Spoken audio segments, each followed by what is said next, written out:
Viz 34, and today I want to talk about Stevie Wonder, and I want to wish Stevie Wonder a happy birthday. He is an incredible artist, and when I'm talking about just musicianship and as far as his singing, his playing of instruments, to me, I really can't think of a better overall musician who's been able to, from a child prodigy until his current phase here, where he's in his kind of last era of him performing live music, and I hope that era lasts as long as possible. But there is no single artist that I can think of in this modern era. I'm talking the 1900 turn of that, to 1900 to now 2018, that is superior to what Stevie has done. Now there are bands that you can debate have influenced music more, individuals that like a Bob Dylan, who have influenced as far as songwriting as we know it for millions of people. But for Stevie, he has done it all, and we're going to talk about that for a second. And what he has is he has different phases of his life that are just spectacular. And really, I have yet to see someone who's been able to do this, and also been able to do this without succumbing to health issues, drugs, or other stuff. Now, yes, Stevie has done, he's done it all. He's had divorces, he's had children, he's had other stuff. But let's take a walk through here of what this amazing man has done.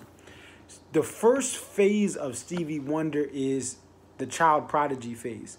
Now, this child prodigy phase for actors and musicians, it's hard to break out of this. And even now, matter of fact, even with YouTube, even with all the resources we have for child prodigies to become viral, it's even harder now than I think it was back in the day when Michael Jackson was able to be on the come up and do what he did.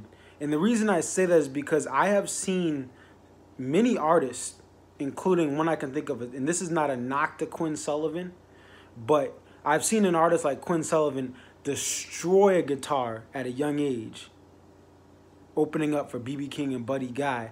And unfortunately, and this is it's sad, he isn't appreciated past, he was on Ellen a bunch of times as a kid, and that's it. He has a career. I'm actually going to go see him very soon. Shout out to Quinn Sullivan, but he doesn't have a platform like a Shawn Mendes has, or like some of these other artists that are younger, because the market's just not there. But Stevie started as a child prodigy, making these amazing works of arts musically at a young age. Still gets through that, again, without going off the deep end, without doing an Amanda Bynes or any other child prodigy that you think of. And I'm talking about everything as far as movies, TV. Many of these child prodigies fall off hard once they get to their teen years. But Stevie continues to go from his first really recording the jazz soul of Little Stevie till he gets to the late 60s, and he's starting to become a man.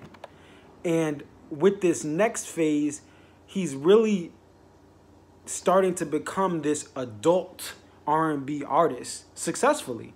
You look at For Once in My Life, My Sherry Amore. These are at the late 60s, that as far as what he's doing, and he's still creating hits. He's still creating buzz. And by the way, in the late 60s, he's opening up for the Rolling Stones. Imagine that show. Stevie opening for the Rolling Stones. That's a great show. And I'm sure there were no ticket scalpers or bots back then. So, I mean, I'm sure you could go for a pretty good price. Yeah, you had to line up, but still. What a show that would be. I think that was, I don't know if that was 69 or, I think it was 69 or 68 or somewhere in the 60s, the Stones and Stevie were touring. And then you get to the 70s. This is his Michael Jordan 6 rings era. I mean, Stevie killed the 70s. When we get to the 70s, he releases some live albums like Stevie Wonder Live, but then boom, 1970, and Sign, Seal, Deliver comes out. That's 70. 71, Where I'm Coming From, amazing. 72, Music of My Mind, another great album. And then 72 again, Talking Book, which is where you have a song like Superstition. And then 72, all right, he's killing it in 72. And then after that, I think this is my favorite Stevie album of all time, Inner Visions, comes up. How do you go Talking Book to Inner Visions that deep into a career? Again, you're a child prodigy, and you go Talking Book to Inner Visions. Then he has Fulfilling in This First Finale. That was cool. But then here is his kind of, huge, one of his biggest albums, not the most important album of his career, Songs in the Key of Life. This is a four-sided LP vinyl, a 2-disc vinyl that really is probably the thing that he holds most dearly to him. This is an amazing album. I was fortunate enough to see this album performed in its entirety a couple years ago for that tour where he was touring the country for about 2 years or so, performing this album in its entirety, then bringing a bunch of hits after that. And then, okay, that's 76. And then 79, he does like some soundtrack, The Secret Lives of Plants. Okay, so his 70s are his best era. But then he goes to the 80s and he has Hotter Than July, which has Master Blast and Jammin', and then he has the Happy Birthday song. Now the 80s, he starts to get another soundtrack, The Woman in Red, I Just Called to Say I Love You. And then you get to the 90s, 91, he's on the Jungle Fever soundtrack, really. And then after that, he kind of really cools down. He has a couple other albums. Last album was released in 2005. But Stevie just continues to perform across the world and really impact a whole generation of R&B performers, pianists, even people in other genres respect Stevie unlike many other artists. And the thing, though, that I like, again, this is like the Billy Joel, same type of thing. Now, Stevie still makes music. He had music as far as Time to Love was in 2005. But Stevie really scaled back in the 90s. In the 2000s, he's only had a Time to Love. He performs his greatest music, and he sticks with it. He's not trying to push another album. It's not like Roger Waters, where I go to his show last year. Amazing show, by the way. But I got to hear all this new stuff, which I know it's his art. He put work into it, but it's nothing close to Floyd. But Stevie just, he stopped at the right time. He stopped mass producing albums at the right time. And 60s, 70s, and 80s, 3 decades.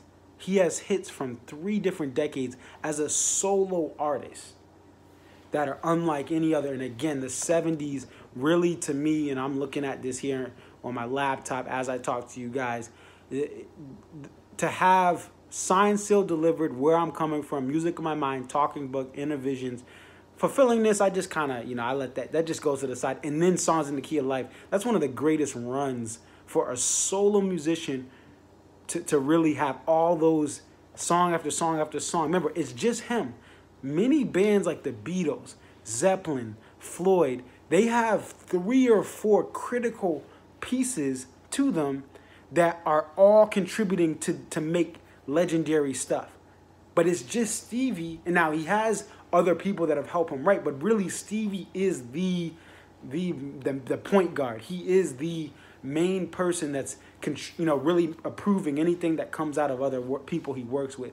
And by the way, Stevie is performing, he just performs with his piano or his organ, but he's playing all these instruments in the 70s. He's playing all the instruments, pretty much nearly every instrument on some of these albums, which you don't see that with even the most legendary artists of all time doing everything. Now, he gets help with Songs in the Key of Life. He gets a band, and, he has other people as he starts to get more popular. But, I mean, this guy did a lot, just him. just him, and yes, you have other, co-writers, you have other stuff, but this is all this music is really, it's the mind of Stevie. And that's what I really respect about him, is that he's done a great job from child prodigy to the 60s, heating up to his classic albums, to the 80s, where, yeah, 70s was his best, but the 80s, he still got hits, he got soundtracks, you're doing other stuff, to then, the 90s and 2000s, you tone it down. I mean, and he's still performing. Now, yeah, he doesn't tour as much as he used to, and yes, he's 68, he's getting close to 70, but at the same time, I mean, 23 studio albums, 4 live albums, 11 compilation albums, 20 music videos, 98 singles, 3 soundtrack albums, and another miscellaneous album. That's a heck of a career. And to me, I really can't think of anyone else. Michael Jackson, you can say that he was, as far as Michael Jackson, Thriller. Okay. That's single-handedly better. But Michael Jackson, and this is, obviously he's a legend in his own right, as far as, his performing and singing. But Michael wasn't playing all the instruments. As far as a musician, he wasn't playing all the instruments. Michael also, had issues as far as from going from a child star to an adult. And that's not all his fault. Some of that is his family's, his parents' upbringing, which also helped him. I mean, part of his parents' upbringing made him who he was. But for Stevie, he was a child prodigy, nailed it. Heated up in the 60s, young man, nailed it. 70s, nailed it.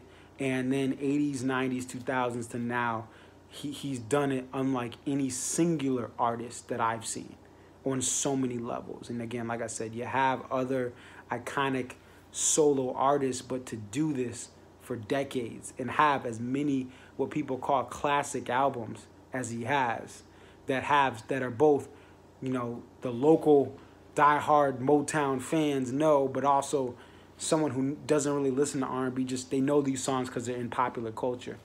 Stevie is the man. I want to wish him a happy birthday. What do you guys think about Stevie Wonder? Is there anyone that you think as a musician, from the writing, playing the instruments, performing, as a solo musician, it can compare to him as far as from 1900 to 2018? I'd like to know. I have a lot of musical blind spots. I'm a young kid. I'm 27. I'm learning music every day. But is there anyone else? Because if anyone can point anyone else out, please point it out. Because again, I claim not to know everything at this point in my life. But happy birthday, Stevie. Definitely like, comment, subscribe. Otherwise, I'm out.